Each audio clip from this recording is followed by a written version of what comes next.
A Conferência da ONU sobre as Mudanças Climáticas, a COP26, que aconteceu em Glasgow, na Escócia, trouxe muitas novidades, resoluções, acordos e ficou marcada pela presença da juventude. Já é a chamada Conferência das Cores. E nós conversamos com Vitor Salviati, ele que é superintendente de inovação e desenvolvimento institucional da Fundação Amazônia Sustentável. Eles também foram convidados a participar da COP26 como o terceiro setor. Eu sou Vitor Salviati, superintendente de inovação da Fundação Amazônia Sustentável, e a gente participou 2 semanas atrás na Conferência das Partes do Clima lá em Glasgow,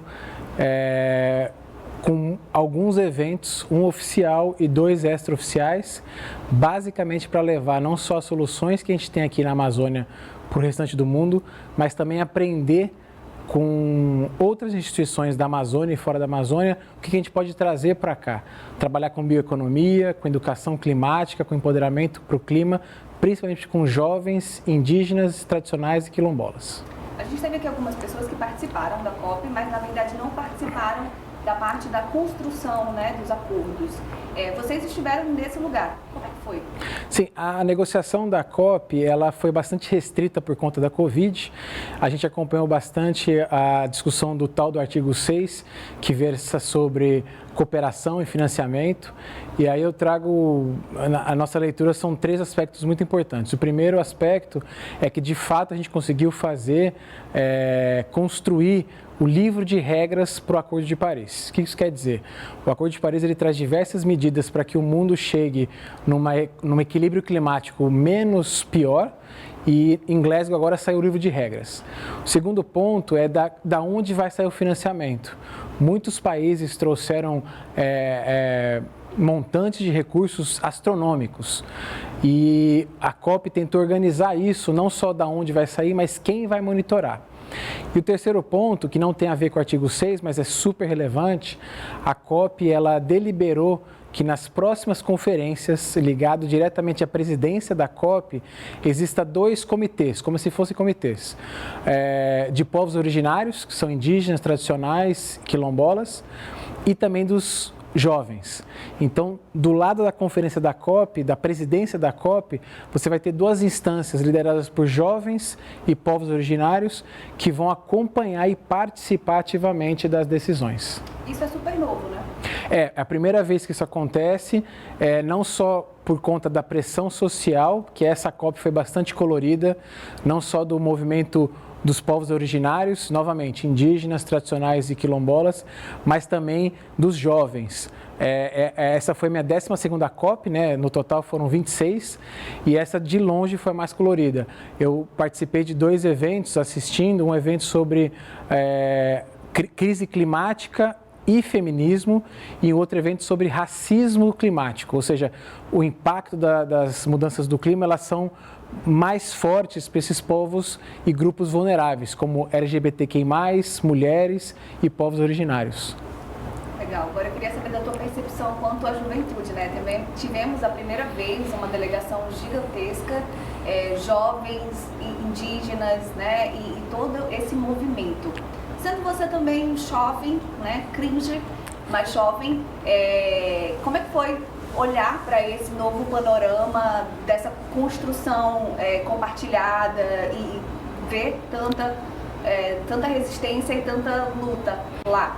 Sim, a gente apoiou um grupo de jovens chamado Fridays for Future, que é Sexta-feira pelo Clima, ligada à ativista ambiental, a Greta, e é impressionante o quanto que esses jovens eles estão não só interligados, integrados, mas eles são muito inteligentes nas decisões climáticas. E eu acho que essa foi a primeira COP que os países perceberam que lá só tem homem branco e velho.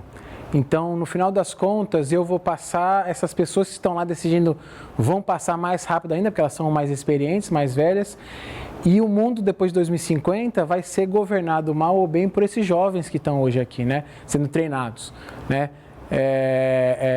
Então, foi muito importante que esses jovens tiveram um pouquinho mais de voz. Eu espero que na próxima COP, por conta dessa instância deliberativa conectada à presidência da conferência, esses jovens possam ter capacidade de deliberar e apoiar nas decisões. Um fato importante também que a gente viu e que a Fundação Amazônia Sustentável apoiou bastante foi a participação qualificada dos povos indígenas, não especificamente levando-os para a COP, mas sendo um porta-voz das soluções que a gente tem feito junto com eles no território, tanto para acesso à água, empoderamento e principalmente a energias renováveis conectada à telesaúde. Por motivos óbvios, essa COP ela teve um recorte de saúde coletiva e saúde global muito forte. A gente acompanhou um evento dentro da Organização Mundial de Saúde, a OMS, onde ela traçava um paralelo muito claro entre a aparição de outras Covids, outras pandemias e mudança do clima, principalmente ligada ao desmatamento ou ao mau uso dos recursos naturais. Então a gente espera, infelizmente, se continuar com essa curva de destruição das florestas tropicais, do meio ambiente como um todo, que outras pandemias possam surgir, porque o homem vai entrando, o ser humano vai entrando nesses ecossistemas e desbalanceia. Então você cria não só bactérias, vírus e outras doenças, e a gente vai lidar com isso pro resto da vida agora. Agora, no aspecto das soluções, né? Vocês estavam lá como terceiro setor, participando ativamente, né, da formulação de todo esse plano, de tudo que foi assinado, de todos esses acordos. No final das contas, como isso vai reverberar na Amazônia e como trazer na prática? É muito importante dizer que a Conferência das Partes é uma discussão diplomática, é um trilho que para mim e para você é muito complicado a gente entender, porque demora a chegar na vida real. Então, feito isso, a conferência ela de fato trouxe pilares e condições para que essa diplomacia vire lei e essas leis virem ações. Agora cabe a nós, cidadãos, a nos colocarmos à disposição e buscarmos candidatos e candidatas que olhem para as resoluções da COP não como uma coisa que está lá longe em Glasgow, mas coisas que podem virar leis, decretos, instrumentos aqui no Brasil. Uma coisa interessante também nessa COP, ainda buscando ou trazendo para a vida real, foi a participação das empresas. Tiveram diversos eventos liderados por empresas. Do ponto de vista prático, isso é muito legal porque a empresa ou as empresas têm uma capacidade de mobilização e de mudança do território e do cenário muito mais rápido que os governos. Então, a gente participou de alguns eventos com grandes empresas, tanto aqui no Brasil, empresas brasileiras ou empresas internacionais, onde eles se comprometiam a serem carbono zero em 2030, 40, 50, com metas e financiamentos práticos.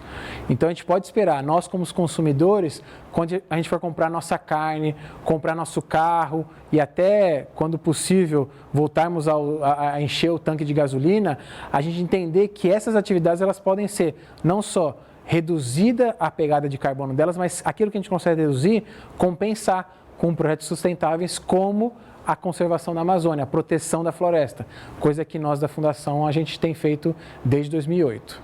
Justamente esse é o ponto, né? Falamos de responsabilidade individual, mas em relação a terceiro setor e financiamento, que é algo que está em pauta.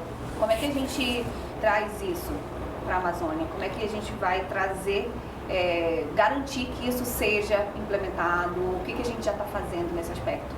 Os países eles publicaram diversos compromissos, o Brasil participou de vários também. Então, conforme eu mencionei anteriormente, é muito importante, ainda mais ano que vem, que é ano eleitoral, a gente se eduque, entenda o panorama e busque candidatos e candidatas que tenham uma agenda climática ativa, propositiva e positiva. Do ponto de vista prático, como as empresas e nós, cidadãos e consumidores, eu vou escolher aquele produto, aquele serviço que tenha ou uma métrica ou um compromisso efetivo que vai reduzir a pegada de carbono ou que ele apoia projetos sustentáveis, seja aqui na Amazônia, em qualquer outro território. Então a gente agora, e eu percebi isso até conversando com alguns colegas lá na conferência, que a COP parece que ela está mais humana, mais individual, no sentido que as decisões, elas partem do princípio do componente humano junto do território. O que isso quer dizer? Eu participei acompanhei um painel lá, onde tinha um representante do Ministério de Meio Ambiente de Tuvalu, que é uma ilha minúscula no Pacífico, perto lá da Oceania. E essa ilha, diz a ciência, que ela, se nada for feito, em 20 anos ela vai sumir. Nós estamos falando de algo em torno de 25, 30 mil pessoas que vão perder o país. Pode parecer pouco, né? 25 mil pessoas é uma arena lotada para um jogo ali. Mas imagina você perder seu país porque ele está debaixo d'água. Isso é muito tocante, é muito forte.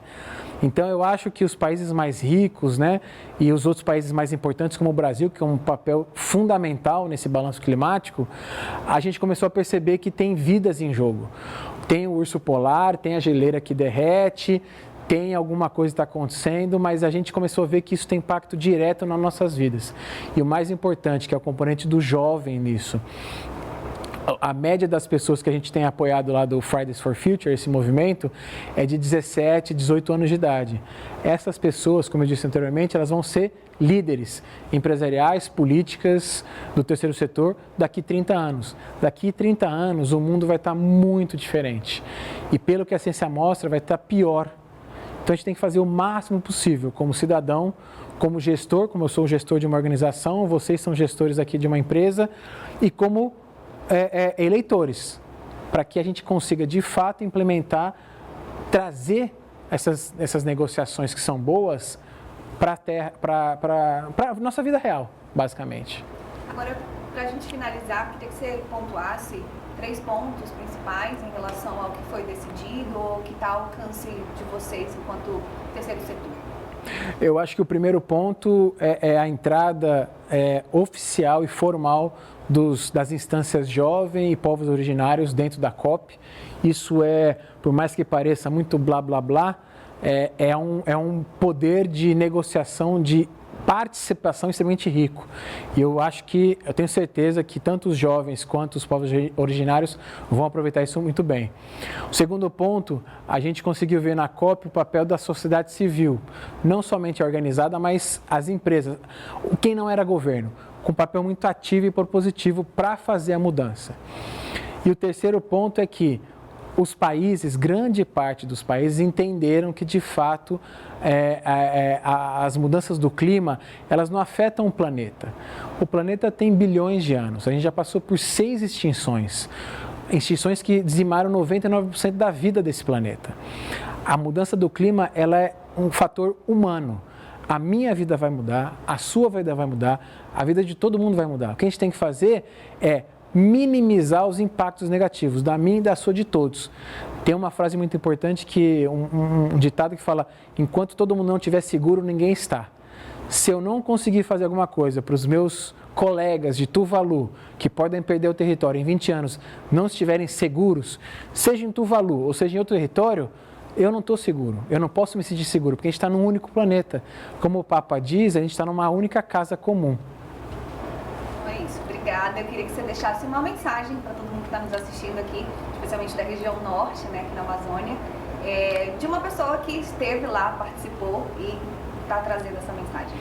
Bom, vocês devem ter percebido que eu não sou daqui, eu adotei Manaus, a Amazônia como casa, não só porque eu tenho grande gratidão às medicinas e o povo da floresta está aqui, principalmente ao povo manauara, onde eu vivo aqui em Manaus, e eu acho que a mensagem é que nós temos condições, ferramentas e soluções para mudar isso. A guerra não está perdida, a gente está lutando muito forte para que a gente consiga, nos próximos 5, 6 anos, reverter essa curva de destruição e transformá-la numa curva de prosperidade. O caminho é longo, mas a gente não pode desistir. Ainda há tempo e solução.